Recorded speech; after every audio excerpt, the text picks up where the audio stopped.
Hi everyone, I'm Farmer Dean here today with Farmer Rachel from Tangletown Gardens and Wiseacre Eatery.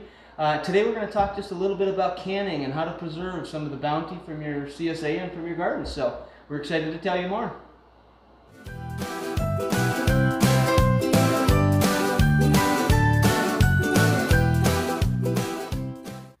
So yeah, we're in the time of the year when our gardens and our CSA and we're just getting so much produce, and as much as we want it all, but sometimes we just can't consume it as fast as our gardens and our CSA is giving it to us.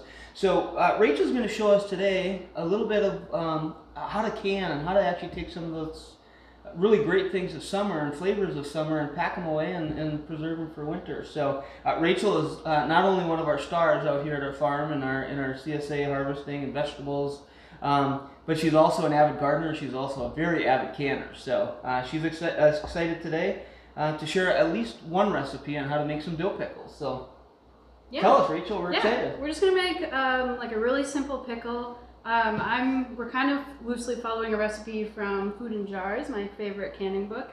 I like it because they have really small scale recipes, like a couple pints at a time. And I only have 2 people in my household, so I don't need 50 jars of pickles. And then this is really easy because it's not super labor intensive. You don't really have to worry about acid content. There's vinegar in it. And you can do it with, you can make pickled onions, pickled beets, pickled jalapenos, beans, kind of whatever you want. So. And I think that's important to mention. I think sometimes people think that, oh, if I'm going to can, I have to go into a major production mode. Yeah. I've got to block off the weekend and I have to just do all this stuff. Well, if you actually get used to it and kind of set up, you can make 2 jars. Mm-hmm. 2 jars of pickled beets, pickled beans, just whatever you have, and do it in a small scale. And it's a lot less daunting, and it's a lot easier, and a lot better way to save some of those great vegetables. Yeah. So let's talk about how you make your dill pickles. This here. So we have like some pickling cucumbers here, and then we have just some plain English ones, and a few spices, crushed red pepper, dill seeds, and peppercorns, and then garlic. So basically all we're gonna do is make a brine and then pack all of our veggies into jars and put it all together and throw it in a water bath canner. Okay, so for a brine, this one's really simple. We have 2 cups of white vinegar, 2 cups of water, and then 3 teaspoons of salt here. So we're just gonna throw it all in a pan together. Try not to spill.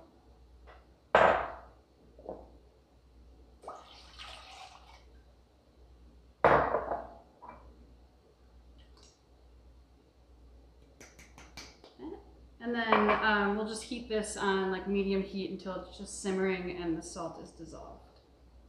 So one thing that you should also know is that as you're doing all of these other things, you should have your water bath canner full and heating. It does take a while. There's a large volume of water in there. We're using an actual canner today, but you don't have to use a canner. If you just have any old stock pot, anything that you can get the jar submerged, so that the water is above it, will work. So you don't have to go out and buy a whole bunch of fancy equipment either. Okay, so once your brine is on the stove, you can kind of just let that hang out medium heat. Just keep an eye on it so it doesn't boil over. And then you prep your veggies. So we're gonna do 4 pints, and I'm just gonna throw like a few garlic cloves in each. If you really like garlic, you can do a bunch. If you don't love garlic, you can do a few. I may put a bulb in each one of those. You could do that. Just like that. And then we're gonna just divide the spices evenly in the jars. And then this is the same, like if you don't want spice, you don't have to add the crushed red pepper. Pickles are fun because you can kind of customize them however you'd like.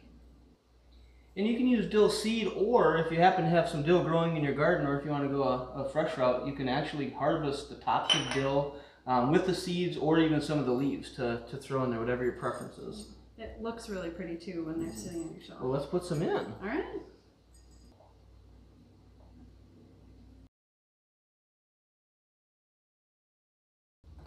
All right, so here we have, we're gonna do some sliced.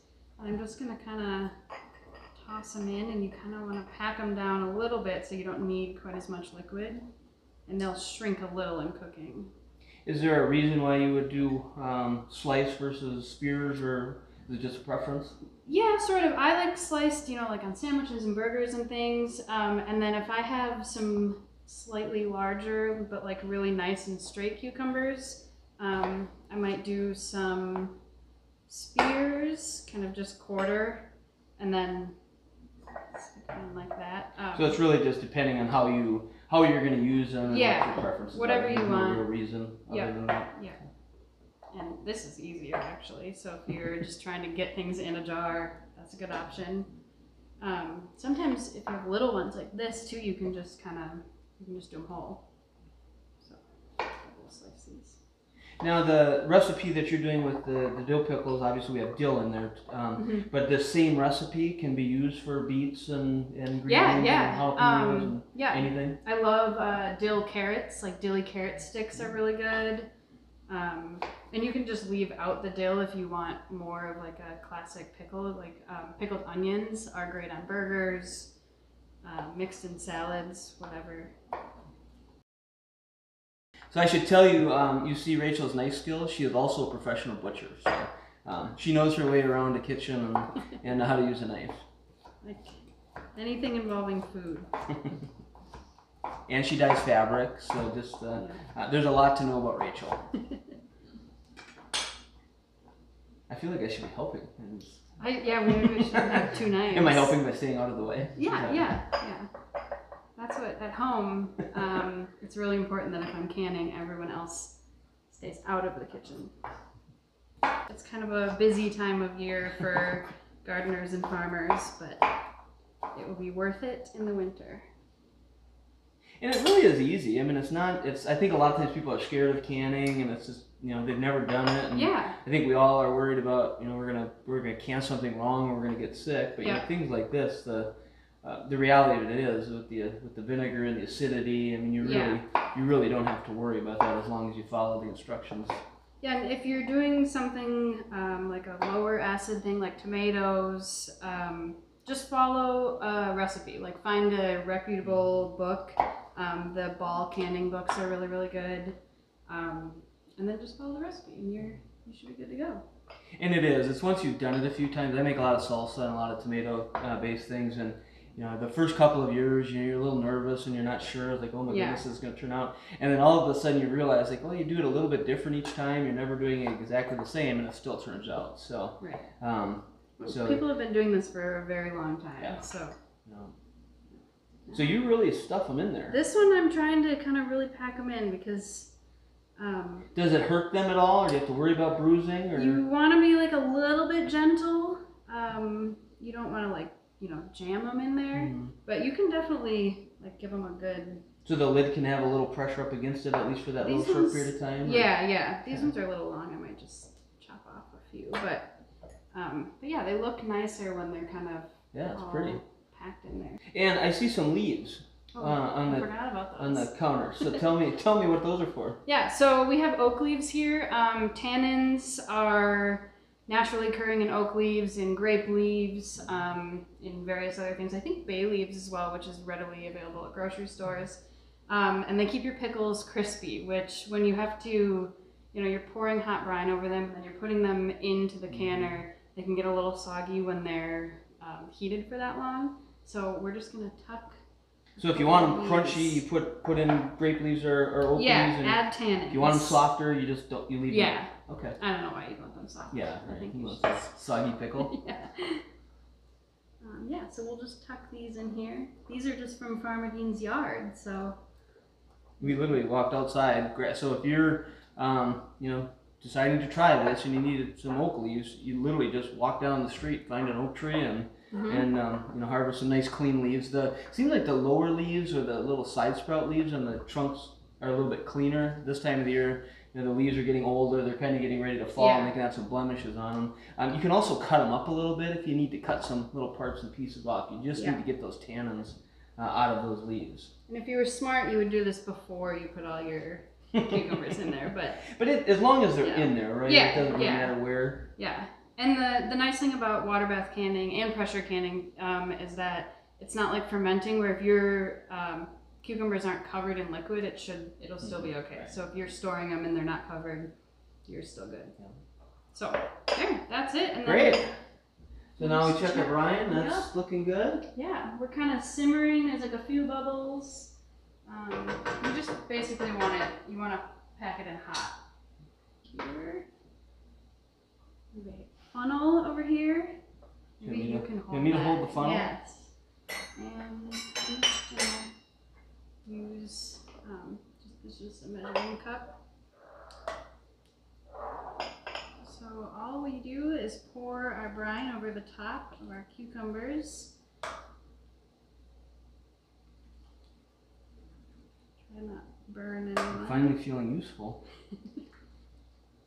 So just kind of right up to the... Yeah, so I usually use this bottom line of the threads to figure out the height, but you want, a good ½ an inch or a little more of, they call that head space, is where there's air left in the jar. Okay. So we'll go to the next one, yeah.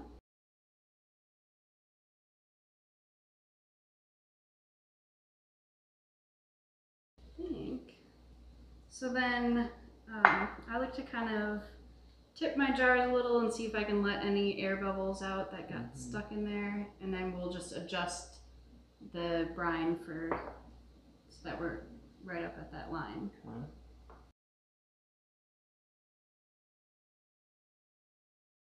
All right. You might not use all your brine. If you had extra veggies, that would be a great time to throw them. You could just do green beans or whatever, but... Okay. All right. Now we're ready for our lids? Yes. So we have lids simmering just in a little bit of water here. It kind of softens their sealing. I don't know what you call that. This red stuff. It's always, I think, any canning, it's important to have super clean jars, super clean lids. Just assume you want everything very, very clean. So even like these, we rinsed and cleaned these jars even though they were already clean and rinsed. We did it one more time today because they had been in storage for a while. And then in the same lids and bands, you just want to make sure everything is clean as best as possible. And can I turn the bands on already? And just very loose, correct? Yeah, so I always I kind of hold this to make sure it's centered and then go down, and then you want to do fingertip tight. So as far as you can tighten with just one finger, because it does want to let air out once it goes into the water bath. One finger. Yeah, that's what they're looking like as they're getting ready to go in the canner. Yeah. And then... you want to check mine to make sure that they're right? I trust you. You. Yeah. So these are just going to go into the canner, and every recipe will have an amount of time that you want to process in the canner for. These are going to be 10 minutes, and we'll put them in, and then we'll bring the whole canner up to a boil, and then we'll start the time. So they need to be at a full boil for 10 minutes. Yeah.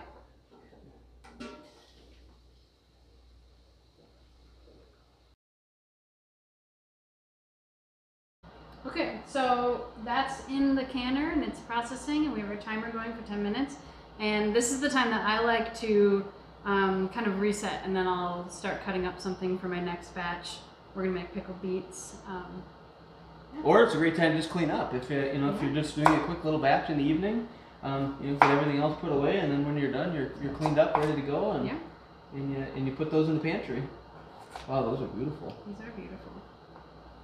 These are fun gifts because they make really, really pretty pickles.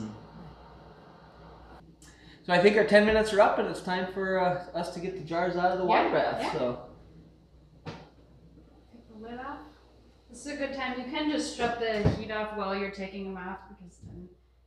These are worth having, by the way. These are the special tongs that you reach in and use to grab the jars. Now I usually come up and I tilt them just a little bit to get some of the water off the top. I don't know if you have to do that as well. Okay. Yeah, and then we just have a little towel set up right next to our canner, so we don't have to move jars all over the kitchen. And you want something so that you're not setting hot jars on a cold counter. They can break. It's not likely, but this is my favorite part of canning, because if you listen, sometimes you hear them seal. It'll do a little ping. And I think it's important to to note that you actually want to resist the urge to push them down. Yeah. You want to make sure that they seal up on their own, because if you have to help them, you're probably not helping them, because you might have a little air in there. So so now, I mean, what do we do? We've got them out now. Can we open them and eat them? We cannot open them and eat them. So I like to let them sit just right here. So I always put them kind of out of the way, and I'll let them sit for 24 hours so they have time to seal and cool. And then at the end of that 24 hours, you take the rings off and just check to make sure that that inside cover is fully sealed. Tight. And then label. Very important to label. I think we've all done that, where we put something in, I'll remember what that is, and then about 6 months you go down, and are those the spicy ones, or are they the mild ones? Right. Family affair, and then you just find out that you just gave grandma a lot of really spicy food. Right, you don't want that. So yeah, so I label them, and then I would give it a couple weeks. 2 weeks is a good rule to kind of sit in the brine and get extra pickly. And that there's a period of time where all the flavors are melding. And is that right? Yeah. You just want to let it rest for a couple weeks.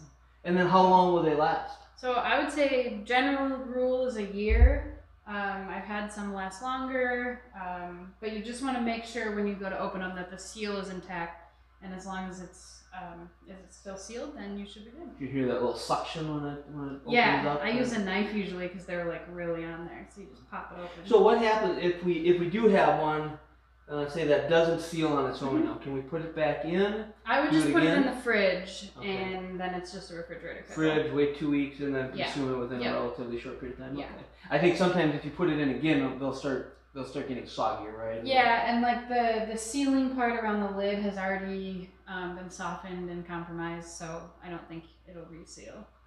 Great. Well, fabulous. Well, thank you, Rachel. You can tell you've done this many, many times, so we really appreciate that. So I hope you're enjoying your CSA, and we'll do this again. And until then, have a great day.